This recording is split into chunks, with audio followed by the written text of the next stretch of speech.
চলে এসেছি নতুন একটা ব্লগ নিয়ে। ব্লগের শুরুতেই দেখতে পাচ্ছ রেডি হয়েছি, চুল বাঁধছি, বেরোবো এখন দুপুরবেলা। এখন বেরোবো হচ্ছে আমরা মেয়ের অন্নপ্রাশনের কেনাকাটা করতে। তো পুরোটাই তোমাদের সাথে শেয়ার করবো, সেজন্য একদম শুরু থেকে ভিডিওটা স্টার্ট করলাম। আর একজন তো এখনো শুয়ে শুয়ে ঘুমোচ্ছে। ঘুমোতে ক্যামেরা কিভাবে করছো? হ্যাঁ মানে শুয়ে আছে এখন অবধি, মানে রেডি হয়নি। আমি এখনো রেডি হয়ে গেছি, ও হয়নি। তুমি সরলেই বন্ধুরা আমাকে দেখতে পারবে সবাই। আমি সরলে এই যে বন্ধুরা আমি আমার ওকে ঢেকে দিলাম। চলো ঠিক আছে, বেরাই। তাহলে আমরা রেডি হই। কটা বাজে এখন দেখো? 4:30। মার্কেটিং এ বেরোবো। হ্যাঁ। কেমন লাগছে ওকে বলো? কেমন আমার লাগবে? কিছুই করিনি গো, এটা নতুন কুর্তি পরেছি। কারণ এইগুলো আমার প্রেগন্যান্সি থেকেই জমছে, কিন্তু পরা হয়নি। তখন চেহারাটা অন্যরকম ছিল, তাই এখন হয়েছে একটু লুজ লুজ আছে। এখন কিছু করবো না, কারণ একটু ধোবো তো। এখন ধোয়া হয়নি, ধুলে একটুখানি খাবে, তো তারপরে একেবারে ঠিক করবো। কারণ চেহারা এখন এমন হবে না এমন হবে, আমি কিন্তু এমন হওয়ার চেষ্টা করছি।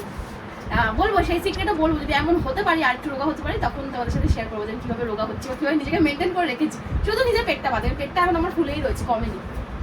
চলো, অনেক সময় হয়ে গেল। চলো দেখো, মাথার মধ্যে বুদ্ধি নেই, উপর দিয়ে আটকে রেখে নিচে খুলছে। চলো, গন্ধটা কেমন লাগছে? সেরা গন্ধ, তোমরা যে মাছ খাও। কি বাজে গন্ধ একটা বলো। চল সামনে সামনে সামনে, খুব বাজে গন্ধ বাবা।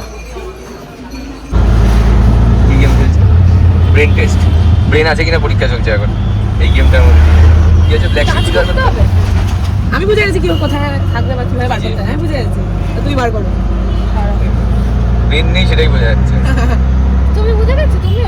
আমি তো দেখিনি এটা, আমি যখন দেখলে বুঝবো কি আছে তাই জানি না। আচ্ছা, হোয়ার ইজ দ্য ব্ল্যাক? সোদপুরে আমরা নেমে গেছি, নেমে হাঁটছি। আর আশা করি তোমরা যারা কাছাকাছি মানুষ তারা তো বুঝেই গেছে সোদপুরে এসেছি মানে কোথা থেকে কিনবো। তবুও দেখতে থাকো, গিয়ে দেখাচ্ছি। বানাইনি, এটা হয়। এই দেখো জুতো ছুটে গেছে দিকে, ওদের দেখো জুতো। জুতো ছেড়ে নি, সোলটা খুলে গেছে। দেখো এত জলে জলে ইয়ে করা হয়, ব্যাস। চামড়া চামড়া চামড়া চুটি জলে। আজকে জুতো কিনতে হবে। আজকে আমাকে জুতোও কিনতে হবে, এটা আমার কপালে এই তো ছিল। জুতোর দোকান সামনে আছে। কিন্তু আগে আগে যেটা কিনতে এসেছি কিনে নি, তারপর জুতো কিনবো। এলিটের জুতো দেখো, এলিটের জুতো পুরো একদম গেল। না, এটা বিয়ের সময় কেনা, ভাবো কতদিন হলো, কয়েকবার তো পরে নিয়েছি, 15-20 বার মনে হয় পরে বেরিয়ে গেছি।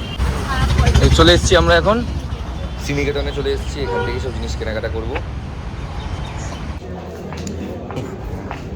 বাইরের গরম থেকে বাঁচতে চলে আসলাম ভিতরে। আসো আসো, এই যে দেখা যাক কি শাড়ি কেনে। বাহ দেখো, এই যে এইটাই চলো। শাড়ি দেখতে শুরু করে দিয়েছি। চুরি তোরে এত আসতে বললে আসেনি কখনো ভালো। এই শাড়িটা ভালো লাগবে না, এটা আমি তোমাকে বলছি। বলো। ঢুকে আমরা শাড়ি দেখতে শুরু করে দিয়েছি। তোমাদের এই মুহূর্তে দেখাচ্ছি না, মানে কি নিচে এখনো তো সিলেক্ট করিনি, কিন্তু দেখাচ্ছি না এই কারণে, কারণ আমরা কিছু থিমের ওপর করবো। আর কি করবো সেটা, এটা হচ্ছে সারপ্রাইজ তোমাদের জন্য, সেজন্য এখন দেখাচ্ছি না। প্যাটার্ন আমার পছন্দ হলে নিয়ে নেবো। কি পছন্দ হয়েছে এটা? না পছন্দ হয়নি। এদিকে আসো, দেখো এটা দেখো। এবার বাচ্চাদের ড্রেস দেখতে এসেছি, মামামের ড্রেস, কত ড্রেস দেখো। ড্রেসের ছড়া ছিল,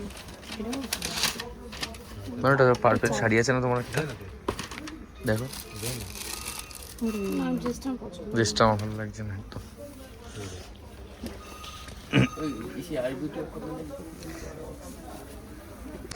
এই যে মামামের ড্রেসটা মোটামুটি না হয়েছে, এবার উপরের দিকে যাবো শাড়িটা দেখতে। মানে পুরো ঘেটে গেছে অ্যাকচুয়ালি। আমি একটা আমার জন্য ড্রেস না হয়ে গেছিলো, প্ল্যান ছিল যে ওরকম ড্রেসেই আমি ড্রেস আপটা করবো, ওই ড্রেসটাই পরবো। তো পুরো গন্ডগোল হলো এই শাড়ি কিনতে এসে। বলছে ওই কালারের শাড়ি পাচ্ছি না, নতুন একটা শাড়ি নেবো। এবার আমাকে এবার ড্রেস কিনতে যেতে হবে, বুঝতে পারছো? সবার আগে আমার ড্রেস কেনা হয়ে গেছিলো অনলাইনে, কিন্তু এখন আমাকে ড্রেস নিতে যেতে হবে। চলো এদিকে এদিকে এদিকে এদিকে, এই যে এখানে। তো আমাদের কেনাকাটা কমপ্লিট হয়ে গেছে, এবার আমরা সোজা বেরিয়ে যাব। অনেক কিছুই কেনা হলো, মানে মাম্মামের ড্রেস আর মানুর ড্রেস কেনা হলো। আমারটা এখন কেনা হয়নি, আমারটা অনলাইন অর্ডার করা হবে। বেলঘুরা স্টেশনে চলে এসেছি, এবার বাড়ির দিকে যাব। তো বাড়ি ফেরার পথে ফুচকার দোকান দেখলাম, আমি আর মানু দুজনেই ফুচকা লাভার, তো আমরা ফুচকা খাই। তো আজকের জন্য ব্লগটা এখানে শেষ করে দিচ্ছি, তোমার সাথে দেখা হচ্ছে পরের একটা ব্লগে। ততক্ষণ তোমরা খুব ভালো থেকো, সুস্থ থেকো, বাই।